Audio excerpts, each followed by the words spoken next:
O céu estava carregado sobre Brasília.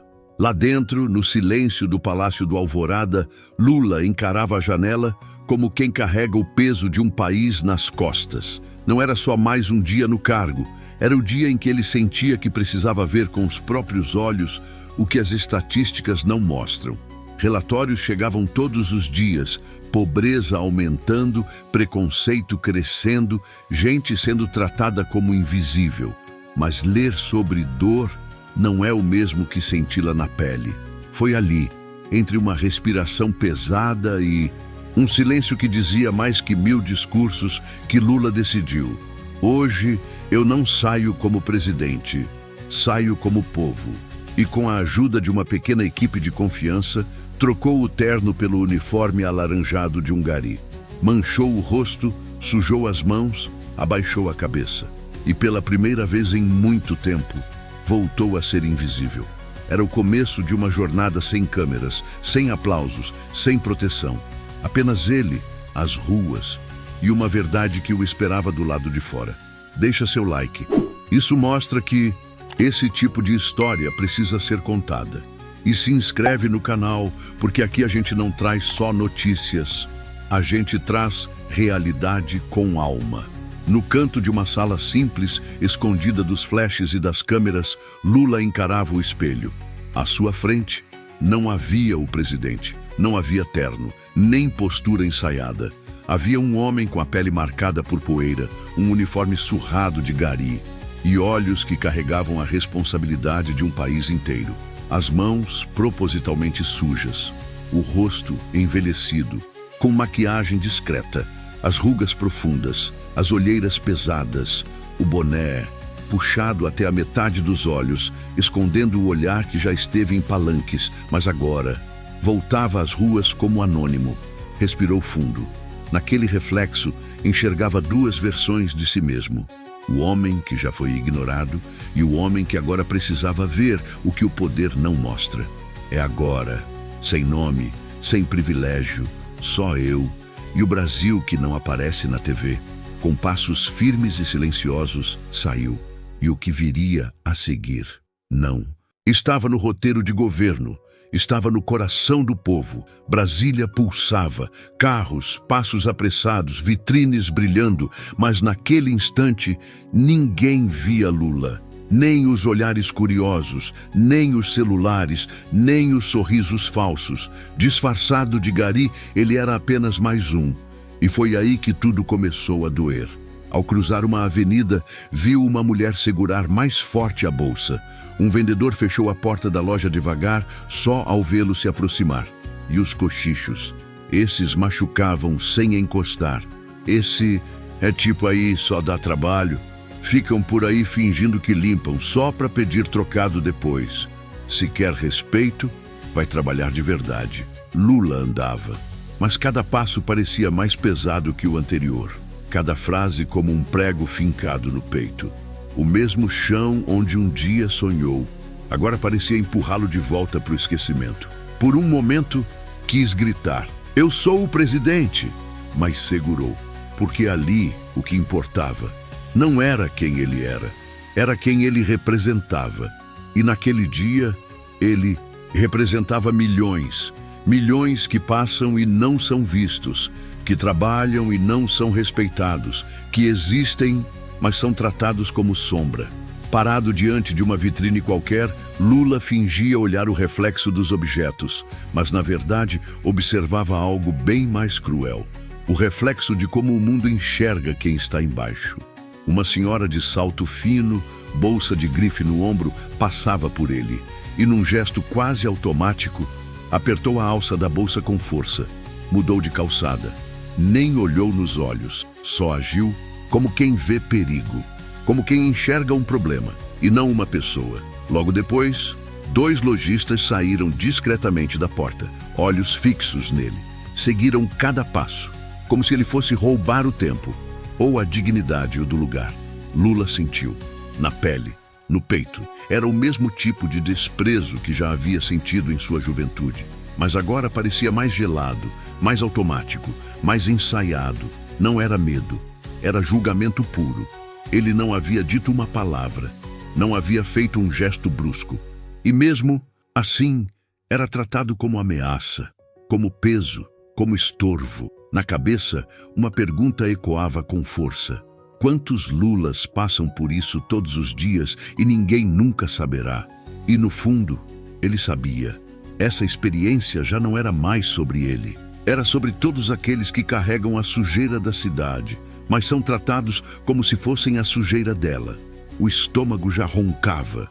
A cabeça começava a pesar. Lula, ainda com o uniforme de gari sujo e o boné baixo no rosto, caminhava devagar, até que o cheiro de pão quente e café fresco o fez parar.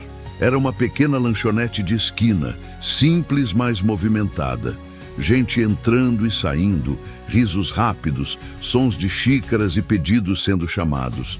Tudo normal. Até que ele tentou entrar, deu um passo na direção da porta. Mas antes que pudesse atravessar o batente, um segurança corpulento apareceu do nada. Fez um bloqueio com o braço, olhou de cima a baixo. O tom de voz foi direto, frio. "O senhor quer alguma coisa?" Lula levantou os olhos devagar. Manteve a humildade na fala. "Só um café e um pão com manteiga, por favor." O homem não hesitou, nem piscou. "Aqui não servimos pra gente como você. Vai ali na esquina. Tem um lugar mais apropriado." A frase bateu como um soco, seco, cru, sem máscara social. As pessoas ao redor ouviram, mas ninguém se mexeu. Alguns olharam com pena, outros com nojo disfarçado, mas ninguém disse nada. Lula sentiu o rosto queimar, não de raiva, mas de vergonha. Vergonha de perceber que o mundo, mesmo depois de tantas lutas, ainda escolhe quem pode ou não se sentar. Com os olhos baixos e o orgulho ferido, ele deu meio passo para trás. E foi ali, exatamente nesse instante, que outra voz surgiu, vindo de dentro da lanchonete. Firme, jovem, cheia de algo raro, coragem. "Pode deixar ele entrar, eu atendo ele." Era Mateus. E era ali que a história mudaria de rumo. Você já presenciou, ou viveu, uma situação assim, onde a aparência falou mais alto que a humanidade? Cada comentário aqui é uma forma de dar voz a quem já foi silenciado, quando já se preparava para sair com o estômago vazio e o coração apertado. Uma voz vinda do fundo da lanchonete atravessou o silêncio como um raio de luz no fim de um túnel. "Pode deixar ele entrar, eu atendo." Todos se viraram. A frase tinha peso, tinha coragem. Era Mateus. Jovem, rosto simples, olhar limpo, um avental amassado no corpo e uma postura que gritava humanidade. Enquanto os outros desviavam os olhos, ele os mantinha firmes. Enquanto a maioria via um incômodo, ele viu alguém com fome. Mateus saiu de trás do balcão, puxou uma cadeira, limpou com um pano e olhou diretamente nos olhos daquele senhor disfarçado. "Senta aqui, pai. Um café e um pão podem mudar o dia de alguém." Lula hesitou. Olhou para o segurança, que bufou e virou o rosto. Observou os olhares tortos dos clientes. Mas depois, olhou para Mateus. E ali, naquele olhar, ele viu o Brasil que ainda acredita no respeito. Sentou devagar, como quem aceita não só um café, mas uma chance de ser tratado como gente. E naquele simples gesto, algo mudou. Uma reviravolta silenciosa começou. Não no mundo, mas no coração de quem assistia. Porque às vezes é só disso que a gente precisa. De alguém que não pergunta o quanto você tem, mas pergunta: "Você tá bem?" Poucos minutos depois, Mateus voltou com as mãos firmes e o coração exposto no gesto. Na bandeja, um pão na chapa dourado, recém-saído da grelha, e uma xícara de café forte, ainda soltando fumaça. Com um sorriso simples e a alma transbordando empatia, ele colocou o prato na mesa e disse sem teatrinho, sem exagero: "Tá aqui, pai, por conta da casa. Todo mundo merece um bom café." Lula olhou para o prato como se fosse a primeira refeição em dias. Mas não era só sobre a fome, era sobre o que aquele gesto representava. Naquele instante, ele não era o presidente do Brasil, não era o político conhecido, era só mais um homem cansado, com fome, com sede de humanidade. E em meio a tantos olhares de julgamento, cochichos abafados e caras viradas, Mateus foi o único que estendeu um prato sem querer nada em troca. Não para parecer bom, mas porque ele era. Lula segurou a xícara com as mãos sujas, respirou fundo e sentiu o aroma invadir o peito. O café era simples, mas naquele momento era o mais saboroso da sua vida, porque aquele café não tinha só açúcar, tinha respeito, tinha dignidade, tinha o Brasil que ainda vale a pena acreditar. E Lula quase não conseguiu conter as lágrimas. O silêncio que aquele café trouxe à mesa durou pouco. Da porta dos fundos, passos firmes ecoaram, e a voz veio cortante como navalha. Mateus, posso falar com você? Agora era Regina, a gerente da lanchonete. Rosto fechado, braços cruzados, olhos estreitos. O ambiente, que já carregava tensão nas entrelinhas, ficou mais denso. Até o som da cafeteira pareceu parar. Ela puxou o atendente para o canto sem cerimônia. Mas mesmo afastados, Lula ouviu cada palavra como se fossem flechas no peito. Você tá ficando maluco? Deixando esse tipo de gente sentar aqui dentro? Vai espantar os clientes. Já não basta ter que cuidar de tudo sozinha. Mateus, firme, não se encolheu. Ele é gente, Regina. Só isso já é suficiente. Gente, isso aí vem, come, ocupa espaço e não deixa um centavo. Isso aqui não é abrigo de rua. Se ele não puder pagar, eu pago. Mas sair daqui sem ser tratado com respeito? Isso não. A resposta de Mateus não elevou o tom, mas cortou mais fundo que qualquer grito. Os clientes ouviram. Alguns disfarçaram o desconforto. Outros concordaram com a gerente num murmúrio de preconceito. Mas ali, diante da pressão, da humilhação e do julgamento, um jovem simples escolhia manter sua dignidade e a de um desconhecido. Lula, sentado, fingia não ouvir, mas por dentro era como se o coração estivesse sendo revirado. Ele reconhecia aquela cena. Ele já tinha vivido aquilo. E ver aquilo acontecer de novo, tantos anos depois, machucava mais do que qualquer manchete de jornal. Mateus podia perder o emprego, podia ser repreendido, podia ser humilhado, mas não recuava, porque sabia que tem coisas que valem mais do que salário. Respeito era uma delas, e naquele momento, Mateus não servia só um café, ele servia uma lição. Se essa cena mexeu com você tanto quanto mexeu com a gente, escreve aqui o que você sentiu. Às vezes, um comentário é tudo que alguém precisa para lembrar que ainda existe empatia no mundo. 2 dias depois daquele café, Mateus já nem lembrava mais do que tinha acontecido. Era só mais um turno de trabalho, como tantos outros. Até que no meio da tarde, seu telefone tocou. É da Presidência da República. O presidente Lula gostaria de recebê-lo no Palácio do Planalto. Mateus congelou. Achou que era trote, um engano, uma brincadeira de mau gosto, mas era real. Horas depois, estava diante dos portões do Planalto, com as mãos suadas, o coração acelerado e a mente tentando entender o que estava prestes a acontecer. Foi conduzido por corredores que só tinha visto pela televisão. E então, entrou numa sala ampla e lá estava ele, Lula, agora de terno, postura firme, mas com o mesmo olhar, aquele que ele reconhecera na lanchonete, mesmo sem saber quem era. O presidente se levantou, estendeu a mão. Mateus, era eu, aquele homem que você serviu sem julgamento, que você defendeu, que você viu como gente, quando todos me viam como incômodo. Mateus ficou sem reação. As pernas tremiam, a garganta secou. Lula continuou.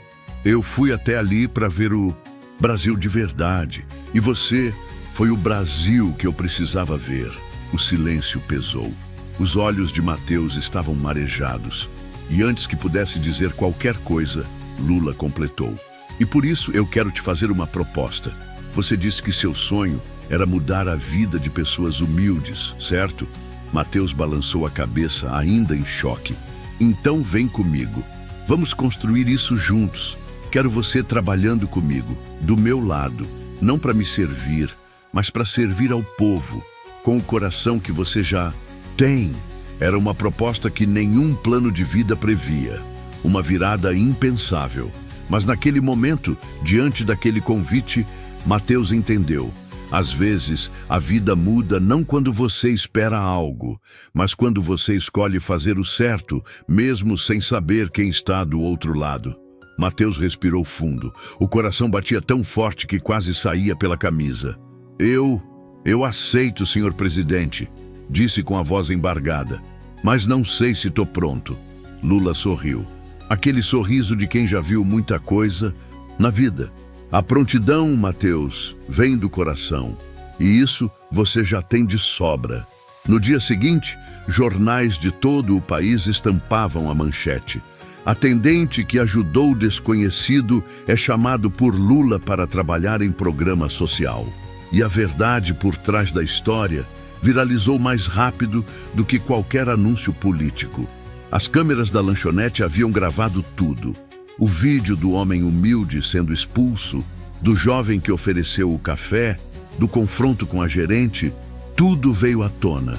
E quando o Brasil descobriu que aquele homem na cadeira era Lula, o país parou, as redes explodiram, comentários, lágrimas, gratidão, reflexão. Esse vídeo devia passar na televisão todos os dias. Mateus é o tipo de gente que muda o mundo em silêncio. Esse presidente sentou onde poucos teriam coragem. Aquela lanchonete nunca mais foi a mesma. Alguns clientes deixaram de ir, incomodados com a repercussão, mas outros chegaram, e muitos, curiosos, tocados, emocionados com a história. E cada um queria apertar a mão de Mateus, tirá-lo da cozinha e dizer: obrigado, você lembrou o Brasil o que é humanidade. Regina, a gerente, foi demitida dias depois. E Mateus, o atendente invisível, agora era parte de algo maior. Assumiu um projeto social idealizado por Lula, focado em dar dignidade e oportunidades reais para pessoas em situação de rua e trabalhadores informais. Mas acima de tudo isso, Mateus se tornou símbolo de que não é o cargo que define a grandeza de alguém. É o que essa pessoa faz quando ninguém está olhando. E Lula voltou à sua rotina, mas com algo diferente no olhar. Porque naquele dia, naquele café simples, ele redescobriu o Brasil real. E mais do que isso, redescobriu o poder transformador de um gesto que parece pequeno, mas muda tudo. Porque às vezes o mundo começa a mudar quando alguém escolhe servir um café com respeito, em vez de um julgamento disfarçado de indiferença. Se essa história mexeu com você, se em algum momento seu peito apertou, seus olhos encheram, então não sai daqui em silêncio. Deixa o seu like, não por números, mas porque histórias assim precisam continuar sendo contadas. Se inscreve no canal, porque aqui a gente lembra que ainda existe humanidade. E se você achou que essa história foi forte, espera até ver quem foi a próxima pessoa que Lula encontrou e o que ela revelou. Ninguém estava preparado para ouvir. Nos vemos no próximo vídeo.